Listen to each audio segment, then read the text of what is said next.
அனைவருக்கும் வணக்கம். இப்ப நம்ம அடுத்ததாக பார்க்கக்கூடிய ஒரு பாடம் என்ன அப்படின்னா, துன்பம் வெல்லும் கல்வி.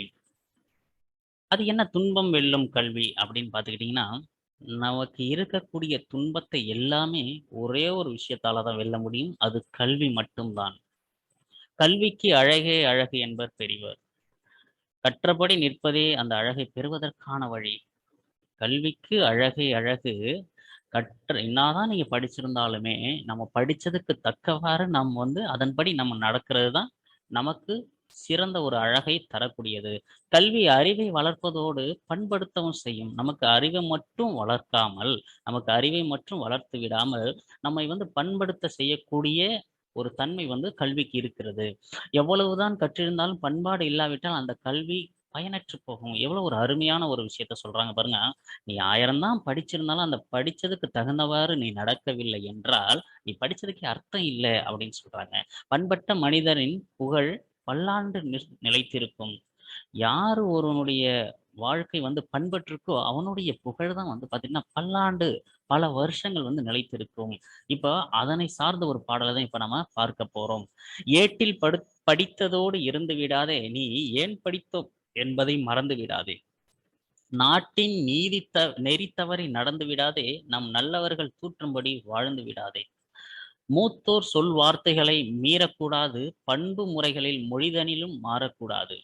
மாற்றார் கைப்பொருளை நம்பி வாழக்கூடாது, தன் மானமில்லா கோழையுடன் சேரக்கூடாது. துன்பத்தை வெல்லும் கல்வி கற்றிட வேணும், நீ சோம்பலை கொல்லும் திறன் பெற்றிட வேணும். வம்பு செய்யும் குணமிருந்தால் விட்டிட வேணும், அறிவு வளர்ச்சியிலேயே வான்முகட்டை தொட்டிட வேணும். வெற்றி மேல் வெற்றி வர, விருது வர, பெருமை வர, மேதைகள் சொன்னது போல் விளங்கிட வேண்டும். பெற்ற தாயின் புகழும் நீ, பிறந்த மண்ணின் புகழும் வற்றாமல் உன்னோடு வாழ்ந்திட வேண்டும். எவ்வளவு ஒரு அழகான ஒரு விஷயத்தை எல்லாம் சொல்லியிருக்காரு பாருங்க. இந்த பாடலை இயற்றியவர் யாரு அப்படின்னு பார்த்தீங்கன்னா, கல்யாண சுந்தரனார். அதாவது நாம் நல்ல நூல்களை கற்றதோடு இருந்து விடக்கூடாது. நம்ம படிச்சதோடு நின்றுடக்கூடாது. அந்த கற்றதின் பயனையும் நாம் மறந்துடவே கூடாது.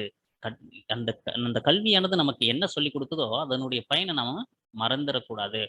நல்லவர்கள் நல்லவர்கள் குறை சொல்லும்படி வளரக்கூடாது. நல்லவர்கள், படித்தவர்கள், சான்றோர்கள் இவங்கலாம் நம்மள குறை சொல்ற அளவுக்கு நம்ம நடந்து கொள்ளக்கூடாது. அது மட்டும் இல்லாம பார்த்துக்கிட்டீங்கன்னா, பெரியவர் கூறும் அறிவுரைகளை மீறிவிடக்கூடாது. பெரியவர்கள் சொல்லக்கூடிய அறிவுரைகளை நம்ம என்ன பண்ணக்கூடாதுன்னா, மீறிவிடவே கூடாது. பிறரிடம் பழகும் முறையில் அ பேசும் முறையிலும் பண்பு நெறி மாறக்கூடாது. மத்தவங்கள்ட்ட பேசும்பொழுதும், பழகும் பொழுதும் பண்பாக பேச வேண்டும், பழக வேண்டும். பிறனுடைய உழைப்ப நம்ம நம்பி வாழவே கூடாது. தன்மானம் இல்லாத கோழைகளுடன் சேரவே கூடாது. கோழைகளோடு நம்ம சேரவே கூடாது. துன்பத்தை நீக்கும் கல்வியினை கற்க வேண்டும். நமக்கு துன்பத்தை நீக்கக்கூடிய அந்த கல்வியானதை நாம் படிக்க வேண்டும். சோம்பலை போக்கிட வேண்டும். சோம்பலை எல்லாம் போக்கிட வேண்டும்.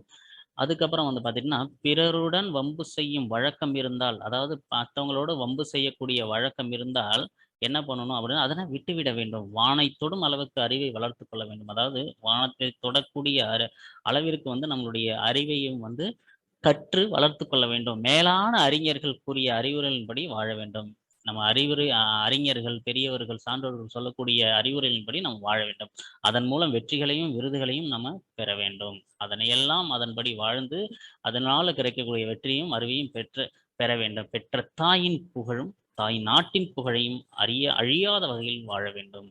பெற்ற தாயை நம்ம எப்படி மறக்க மாட்டோமோ, அதே மாரி தாய்மொழியும் நாம என்றென்றைக்கும் நம்ம மறந்துவிடக் கூடாது என்பதை இந்த பாடலின் வாயிலாக நாம் அறிந்து கொண்டோம். இந்த பாடலை இயற்றியவர் யாரு அப்படின்னு பார்த்தீங்கன்னா, இன்னொரு முறை சொல்றேன். பட்டுக்கோட்டை கல்யாண சுந்தரனார்.